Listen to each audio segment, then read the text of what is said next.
Patuloy ang pagbaba ng bilang ng aktibong kaso ng COVID-19 sa lalawigan ng Pangasinan.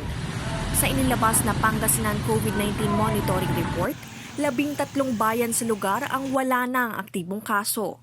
Ito ang mga munisipalidad ng Agno, Alaminos City, Alcala, Anda, Balungao, Dasol, Infanta, Mabini, San Manuel, Santo Tomas, Sual, Tayug at Orbistondo.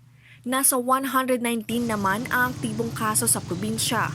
Hindi kasama dito ang bilang na aktibong kaso sa lungsod ng Dagupan. May tig-siyam na kaso naman ang Binmalay at San Carlos City. Ito ang pinakamataas na bilang na sinundan ng Bayambang, Lingayen, Pozorubio at San Quintin na may tig-anim, habang isa naman ang naitalang namatay sa probinsya. Patuloy pa rin ang pag-arangkada ng bakuna kontra COVID sa lalawigan.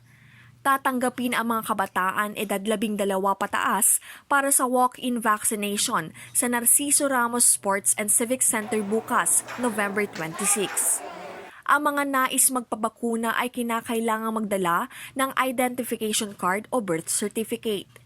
Ang mga may comorbidity ay kailangan ding magdala ng medical certificate. Lahat naman ng magpapabakuna edad 12 hanggang 17 ay kailangang may kasamang magulang o guardian. Ipinapaalala ng pamahalaang panlalawigan na ito ay first come first serve basis at magsisimula ang registration alas 7 ng umaga. Irish Kawili para sa Luzon Headlines.